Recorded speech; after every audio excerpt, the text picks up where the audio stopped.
Hello and welcome to our deck tech video for this deck. It's a mono-green Stompy deck that we've just put together to run through a couple of games in the War of the Spark Chronicles 3 Storm the Citadel event that's just gone live on Magic the Gathering Arena. If you're not aware of what Singleton is as a format, it's a format where every non-basic land card in your deck can only exist as a single copy. It's 60 cards, so unlike formats like Commander where you have a bigger deck, you do have a normal deck size, or normal in inverted commas, but you get more variety, more variance, you get to play more interesting cards. Perhaps those cards that are considered Tier 2, Tier 2.5, where they wouldn't fit in a competitive standard shell, but you want an excuse to play them. A lot of the decks still fit into your typical archetypes. You can have aggro decks, mid-range decks, control decks. I'll be interested to see if there are any combo decks in the format. In this case, it's a very mid-rangey mono-green shell, just playing the more powerful mono-green cards in the format, again with a couple of interesting cards that I wanted to try out as well. It's nothing groundbreaking. The 1-drop slot, you have things like Llanowar Elves, Pelt Collector, both powerful early game plays. Elves helps you ramp. Pelt Collector can grow into a creature with more power than you'd expect from a typical 1-drop, especially when your deck has a strong curve like this one. Shaper's Sanctuary is one of our non-creature spells. In this case, if your opponent's trying to interact with your curve, because we don't have many ways to accrue card advantage, we want to make sure the creatures replace themselves, so you have Shaper's Sanctuary as part of our efforts to do so. Druid of the Cowl, Elfheim Druid, Incubation Druid, Paradise Druid, these are all there to ramp you past turn 2 to turn 4 to our bigger plays, but Incubation Druid especially, you can adapt, turn it into a threat in its own right. Kroll Harpooner, it's a 3-2 for 2, kind of fail case scenario. Otherwise, having reach can be important, being able to shoot down opposing flyers. There will be Esper decks in the format, presumably. You've already got Esper Hero, Planeswalker's Control in Standard, and between those decks you do have enough cards to kind of amalgamate them together into a 60-card Esper Good Stuff pile that I kind of want to try out myself as well.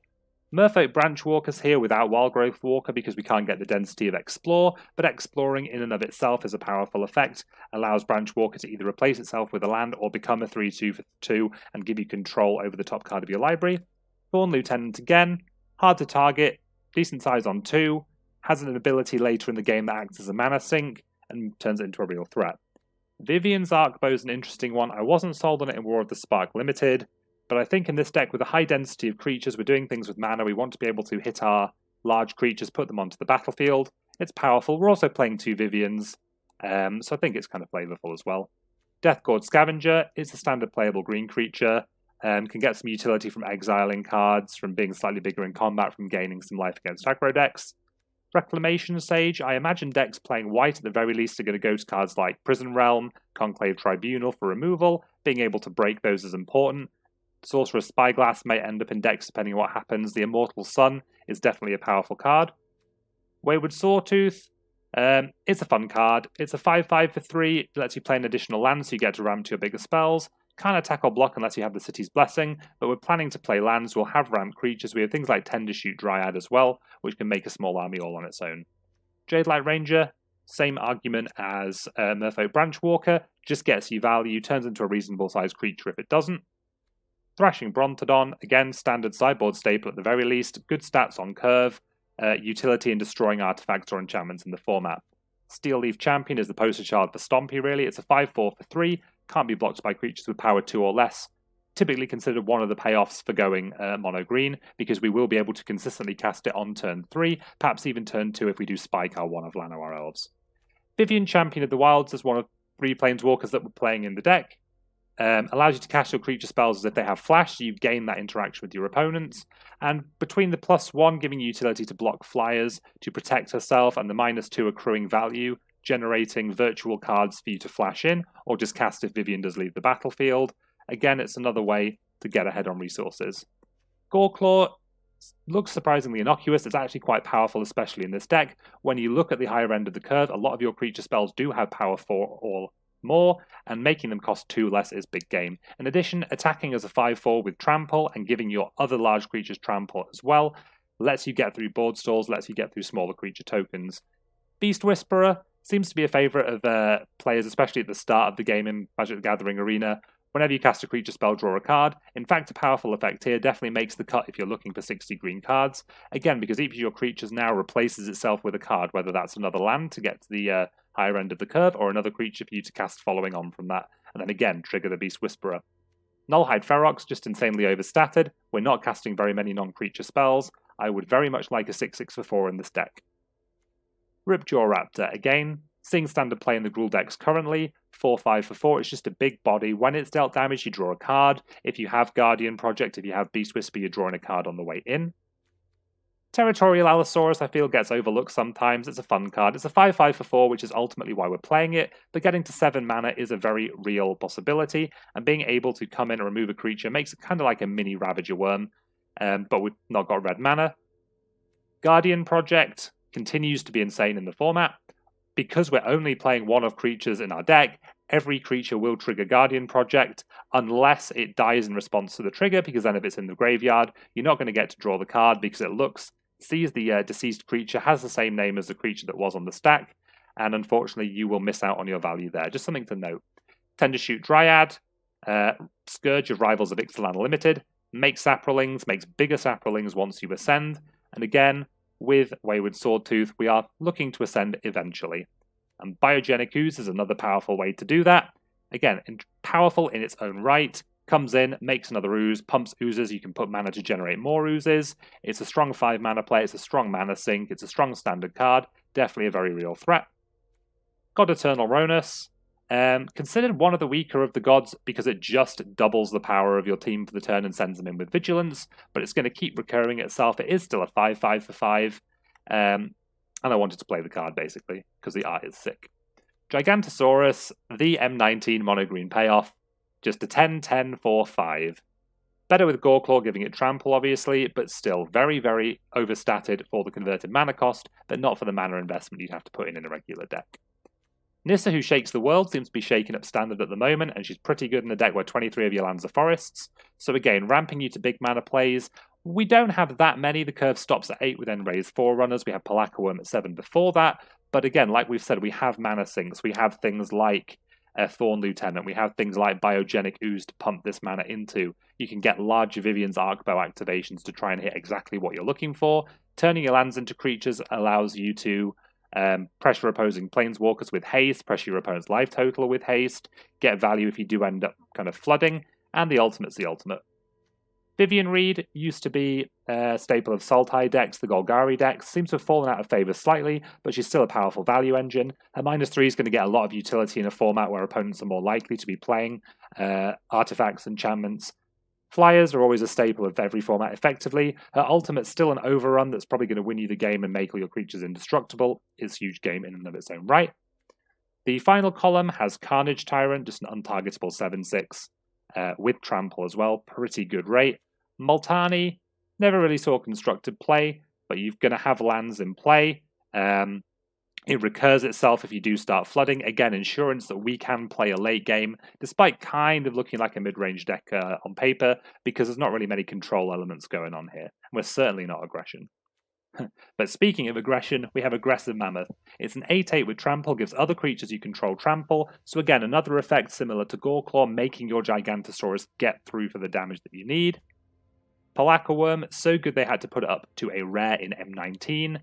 7/7 Trampler, gains you 7 life when it comes in, so it gives you some survivability, draws a card when it dies, so it replaces itself. Just an all-round powerful card. End-Raze Forerunners is a standard legal Craterhoof Behemoth. Not quite the insane pump, but it does give vigilance, so your board can attack in, push for that damage, and you'll still have some defense if your opponent has a way to crack back. +2/+2 Vigilance Trample on a curve of creatures is normally good enough on its own.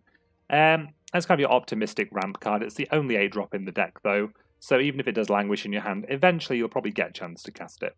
And then Ghalta, Primal Hunger. A lot of our creatures, like we've talked about over the course of the deck tag, they're overstated. They have a high power compared to normal cards with a similar converted mana cost. So you can make Ghalta cost very little very quickly, at which point a 12/12 trample is just as good as it looks on the card.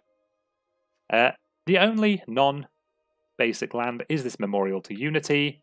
Coming into play tap sometimes is detrimental, but you have ram creatures. You can make your curve work typically in such a way that it's not a huge problem, and the ability to convert it into a creature in the late game because of our high creature density is a very, very powerful effect.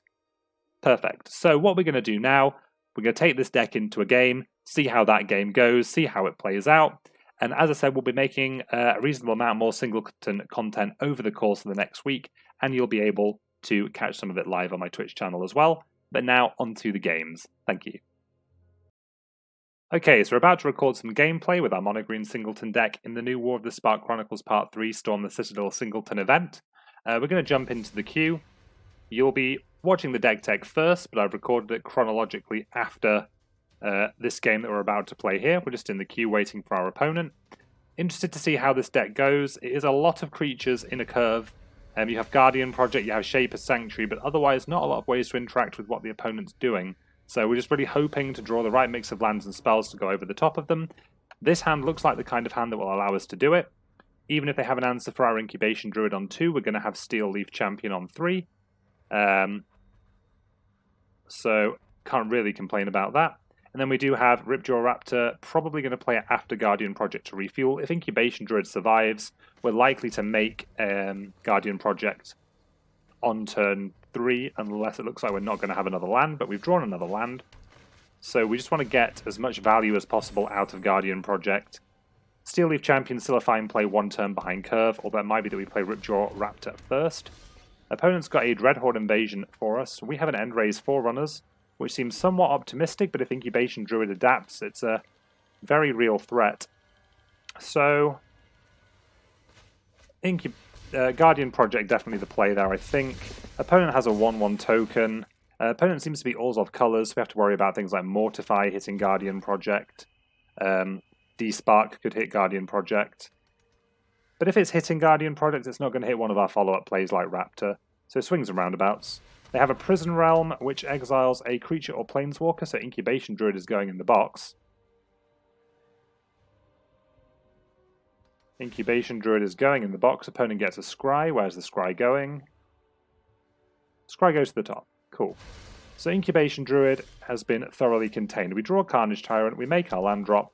We're going to stay mana efficient, cast a Ripjaw Raptor. We get to draw a card, which is a forest. Fantastic. So we have a land drop for next turn. The token amasses to a 2/2. If it attacks, we're definitely going to block. I'd like to keep drawing cards. Opponent has Obnix's Cruelty for the Raptor, so it dies without getting us value. It could be a potential problem if this token gets big enough that it does have lifelink. So we keep hitting our land drops. Luckily, we can block it kind of up the curve currently with the cards we have in hand. If opponent does send the token in, though, the question then becomes, do we block? What could opponent have? Something like Moment of Craving to trade? We're going to be playing Carnage Tyrant next turn. Abnormal Endurance doesn't really do much. Yeah, they have exactly Moment of Craving. We still trade with the token. And Dreadhorde Invasion is now 6 turns away from problematic. Tithe Taker is not particularly a concern. If we play land, we have 2 options this turn. We can either play Wayward Swordtooth and play another land, in which case we would be at 9 permanents, and then casting Carnage Tyrant next turn would allow us to attack. But I think because it has Trample and opponent has a Tithe Taker, we're just going to run out Carnage Tyrant and draw another card off Guardian Project. We have a Tendershoot Dryad. Opponent amasses. So they're back to a 1/1. They have 2 cards. Carnage Tyrant, difficult to answer without something like Kaya's Wrath, Cleansing Nova. Ugin the Ineffable. Opponent's going to make a 2/2 presumably.